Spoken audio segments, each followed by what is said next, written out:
Hello everyone and welcome back to the channel for the JOJOLands Chapter 18 review, which is an amazing action-filled chapter, very light on the dialogue this month and just carries you through these pages with its incredible art, suspense, and comedic tone. But there is of course still a lot to discuss and break down as we reach the climax of this arc, fighting against Lulu and Bobby Jean with a few twists and turns along the way.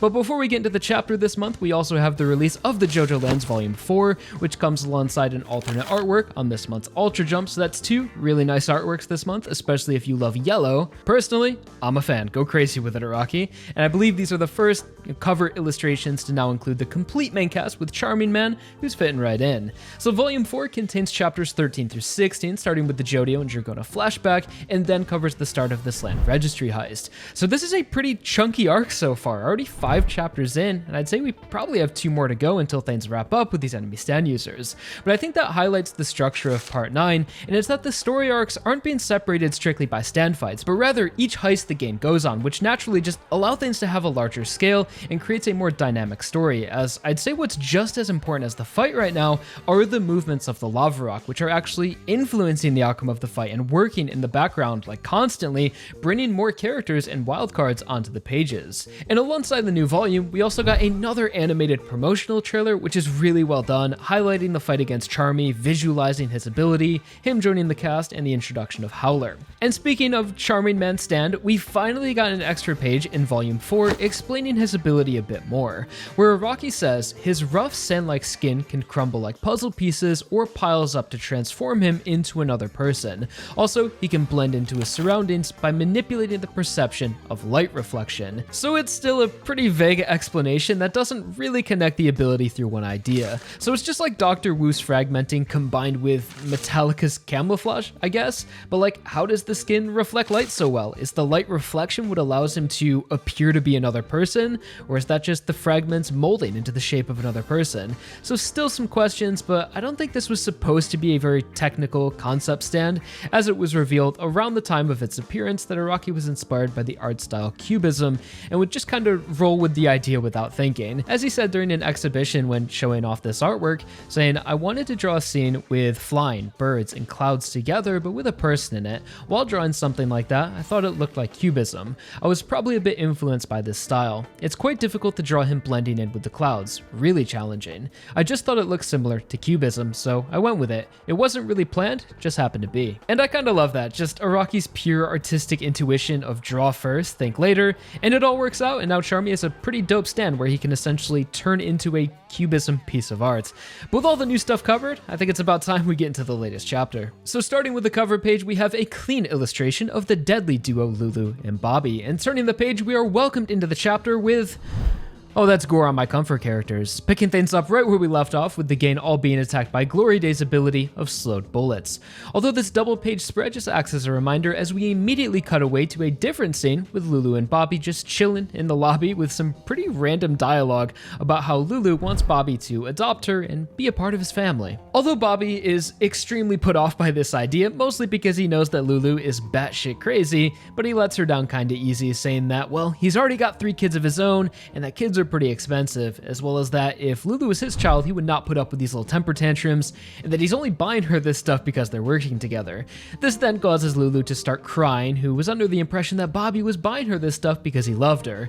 But I think this is more so just Lulu upset that she's being told no, or is trying to guilt trip. Either way, I'm not really sure what the purpose of this detour was, or if this scene will hold any relevance in the future. It gave us some insight into the characters, like Bobby is a family man, while Lulu is an orphan looking for a family, although those facts don't really add much to them in the context of the story right now, and I doubt these two will be sticking around much after their fight ends. So like, the only way I see this interaction being relevant is if by the end of the fight, for whatever reason, Bobby gains sympathy for Lulu and does decide to adopt her. You know, maybe that would be a sweet conclusion to the fight instead of both of them just dying or getting beat up and being retired. So by the end of their little heart-to-heart, Bobby tries to lighten the mood and tells her, "Oh, don't worry, good things will come your way eventually, I'm sure," which reminds Lulu of her mission ordered by Aka to get the lava rock, which could be some light foreshadowing for Lulu eventually getting her hands on the lava rock, as then, yeah, good things will come her way.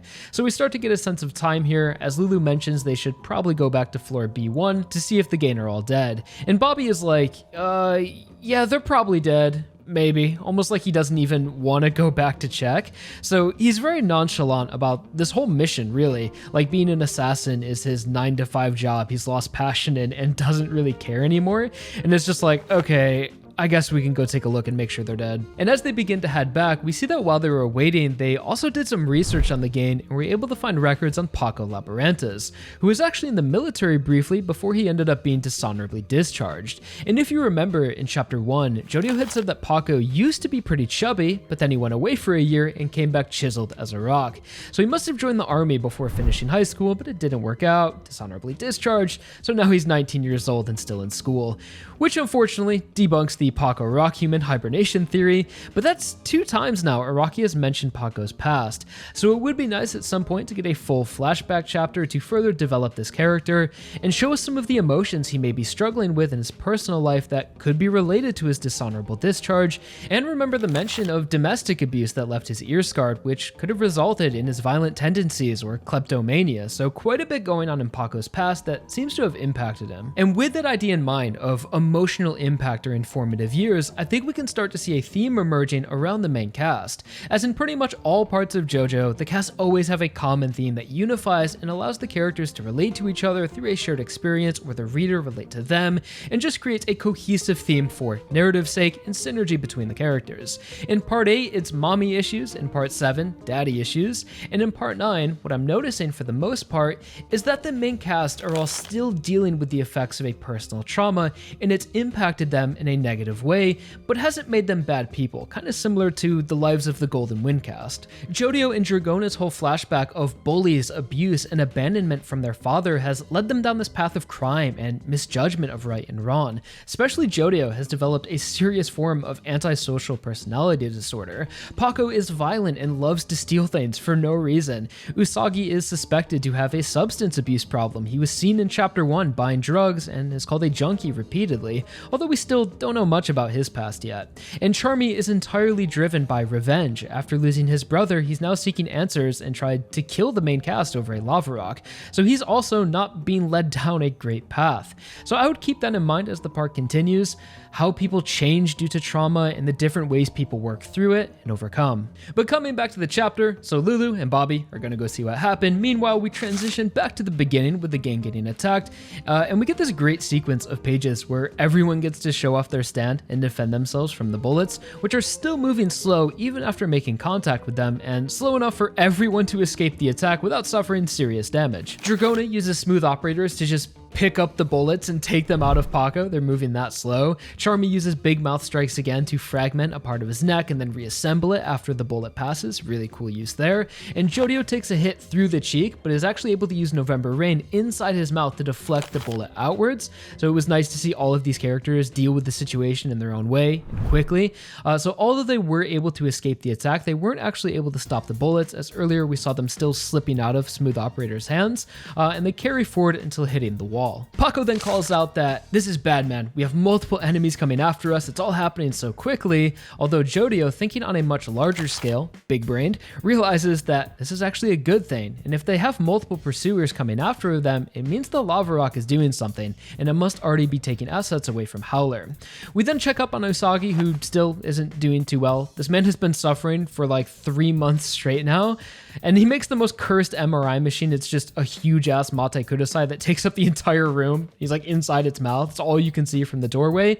But nevertheless, it works apparently, so we just have to do the scan now while Jodio and Paco stay lookout. Paco then reflects on the attack, saying that the enemy is using a silencer because he heard it, and his ability must be to make the bullets move slowly, which allows him to kill without anyone realizing where they were shot from.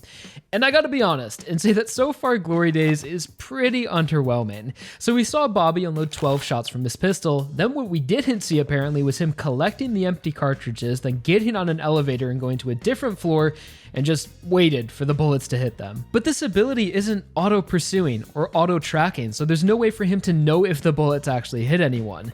So it's just not that great of an ability at all, assuming the effect can only be applied to bullets. As in order for this attack to be effective, he needed the game to stand still for about a minute, not notice bullets were coming at them, hope no one else gets in front of the bullets, and then after they hit their target, hope they don't do anything to defend themselves. like they did, even though he knows that this is a group of stand users. So it just feels like this stand is gun, but with extra steps and less efficient. And the only reason Bobby is using its power is to protect himself from not being suspected of murder, making sure he's never in the same room where the attack happens, which is cool in the sense that it's like a Hitman style ability, planting silent bullets around an area that slowly encroach on their target. But when going up against another stand user, it just seems pretty ineffective, especially when the person can be like, oh shit, I'm being shot right now, better stop that. So the chapter continues with the gang splitting up into groups. Jodio and Paco, the boys, as always, go track down the enemy, while Dragona and Charmy stay to help Usagi with his MRI and try to use Big Mouth strikes again to track down the Bags Groove. These stand names really don't roll off the tongue, do they? Although these two kind of forget that an MRI uses magnetic resonance, which stalls out their plan as everything metal begins being pulled towards the Mate Kudasai. And I love how like half of the problems the gang encounters are caused by themselves and their incompetence. And even Jodio can't finish giving himself stitches because the pin is being dragged away. So while they're dealing with the MRI, the elevator opens and Jodio and Paco enter high alert, looking out for the enemy. Although it's just a group of innocent women at first, and Paco says he's gonna go check out the first floor. But when entering the elevator, he comes face to face with Bobby and Lulu. Although they don't know what the enemy looks like, then why would he suspect this old man and little girl? But it creates this excellent moment of tension with Bobby holding the gun behind his back, which is like the last thing you would expect from this old man, like from Paco's perspective, just looking at these people. And it's just one of those moments in a manga that you can vividly imagine animated. And after a few long stares, the tension is released and they all go their separate ways. So Bobby and Lulu are somehow surprised that the stand users all survived and change plans to take them out one by one. And as Paco enters the elevator, he walks right into a trap set by Glory Days as a full mag of bullets approaches. But because the stand is kind of ass, Paco is able to defend himself by using the hustle to grab onto a metal panel in the elevator and makes a sort of turtle shell out of it and blocks most of the shots. Although one of the bullets is deflected and cuts a suspension cord or something that causes the elevator to crash. I believe that's supposed to be shown in the middle panel here, but I really can't make out what the bullets are hitting, but for whatever reason it crashes Paco down to the bottom floor. And this brings us to the final scene of the chapter, which is through the perspective of the Dolphin Bank representative from the last chapter who was talking to Akka, who recaps their situation a bit and says that all of the nerves from talking big money upset his stomach, so he just so happens to stop by the same hospital this fight is taking place. And as he approaches the front door, directly in front of the crashed elevator, he's shot dead by a stray bullet from Glory Days and drops a whole bunch of documents onto the floor, thus concluding the chapter and showing us once again the power of the lava rock manipulating the flow of money towards Jodio by any means necessary. So we've seen the same situation play out a few times now, which poses the question, how long has the lava rock really been working? Did the lava rock make Paco get into the elevator? Did it make Bobby Jean attack? Did it cause the ricochet bullet? It definitely made this banker get an upset stomach to bring the documents here. So it's just really scary to see that there is nothing that could possibly overcome this power, because its power is reality itself. It's not creating a spontaneous or absurd calamity like Wonder Review. It's not magically teleporting an attack like Love Train. It's just what is, and there's nothing to even fight against, as it removes any free will that once existed from those under its influence, using them as pawns in a larger game they don't even know they're playing. And for an ability that is this grandiose and integrated into reality, fate, and gravity, it makes me wonder if the power really is just about the flow of money and asset transfer and giving land from one person to the other, or a dollar bill. Maybe there's something so much deeper behind this rock and its source and its purpose in nature that we are yet to discover or even understand. But whatever the case may be, I can assure you guys one thing, Araki is cooking, and I'm sticking around to find out what. So pretty good chapter. Honestly, I thought the fight would have progressed a bit more than it did, or that we'd finally save Usagi, but at least now Jodio should know Bobby and Lulu are the enemy if you heard Paco's screams from the elevator, and they'll be face to face at the start of the next chapter. So thank you all so much for watching. Like if you enjoyed, subscribe for more, and I'll talk to you all real soon in a new video. Until then, I'm out. Peace.